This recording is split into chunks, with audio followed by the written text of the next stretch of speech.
I was 21 when I said, I do. Everyone around me clapped. The music played, the camera flashed, and my heart pounded, but not out of happiness, out of fear.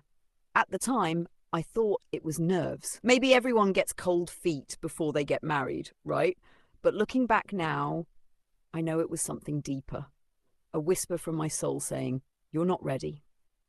And I wish I had listened. My name is Kamsi, and this is the story of how I mistook love for forever and learned the hard way what growing up in a marriage really means. I met Emeka during my second year in university. He was tall, charming, and very sure of himself. The kind of man that walks into a room and everyone notices. He wasn't just good looking, he was confident, kind, and he listened. After years of casual guys and immature boys, he felt like a man. We started dating, and within months, he was already talking about marriage. "You're the one, Kamsi," he said one night after dinner. "I just know it." I was flattered. No one had ever loved me like that before. But I was barely 20, still living under my parents' roof, still trying to understand who I was. When I told my mom he proposed, she looked at me quietly and said, "Are you sure you're ready to be someone's wife?" I nodded, too fast, too confidently, because the truth was, I didn't know. The wedding was a blur. One moment I was trying on dresses, and the next I was packing my things to move in with a maker. The first few months were sweet, romantic, full of late-night movies and long talks in bed. But slowly, reality started to sink in. Emeka was 30. He'd already lived on his own, built a career and travelled. He was settled. I was just beginning. I still wanted to go out with friends, chase my dreams, maybe even study abroad. But suddenly everything was about us, about the house, about him, about our plans, which, if I'm being honest, felt more like his plans. I remember the first fight we had. It was over something silly. I posted a photo on Instagram from a girls' night, and he called it immature. "You're not single anymore, Kamsi," he said. "You need to behave like a wife." That word, wife, began to feel like a chain. I tried to adapt. I cooked, I cleaned, I quit hanging out late. I thought maybe if I just did everything right, the uncomfortable feeling in my chest would go away. But it didn't. In fact, it only got louder.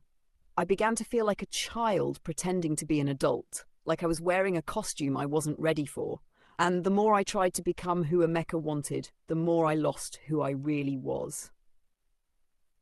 One evening, about a year into our marriage, I sat alone in our bedroom, scrolling through pictures of my old university friends. One was now studying in the UK, another had just started her fashion business, and here I was, 22, married, and slowly disappearing.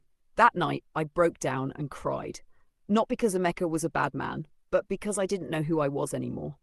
I started journaling. At first, it was just small entries. I miss being alone. I don't think I'm happy. I feel like I rushed into this. Eventually, the truth spilled out in one line that haunted me for weeks. I think I got married too young. I didn't say it out loud, not to anyone, because admitting that felt like betrayal, like failure. But deep inside, I knew it was true.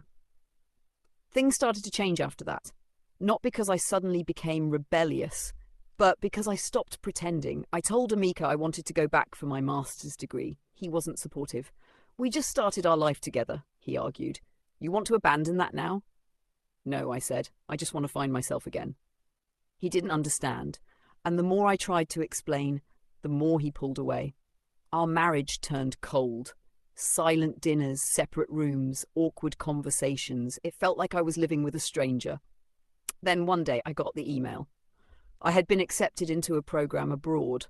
I sat with that email for days, afraid, confused, excited, guilty. I finally showed Emeka, and I will never forget the look in his eyes. It wasn't pride, it was betrayal. "You're really leaving?" he asked. "I'm not leaving you," I said. "I'm choosing me." But maybe that was leaving him. We didn't fight that day. We just stood there, in silence, staring at the distance between us that had been growing for over a year. And in that silence, something became clear. We weren't the same people anymore. Maybe we never were. He didn't stop me from going, but he also didn't call me after I left. The day I boarded the plane, I wore my wedding ring. By the time I landed, I had taken it off. It's been 2 years since then. I've grown in ways I never imagined. I've travelled, met new people, discovered my passion for writing, and most importantly, I've learned who Kamsi really is. Not a Mecca's wife. Not a good girl from a good home, but me. Fully, truly. Do I regret marrying young? Yes, and no. Yes, because I wasn't ready. No, because it taught me something no book or lecture ever could. You can't build a future with someone else until you know who you are on your own. I still believe in love. I still believe in marriage. But now, I believe in timing more. And I believe that no matter how much someone loves you, you have to love yourself enough to grow first. To the young girls out there rushing to become wives because they think love will complete them, you are already complete. Marriage should not be an escape or a fix or a prize. It should be a partnership between two whole people who choose each other, not two lost ones hoping to find themselves through each other. Sometimes it takes walking away to find your path, and sometimes the bravest thing you can do is admit, I think I got married too young. And start again.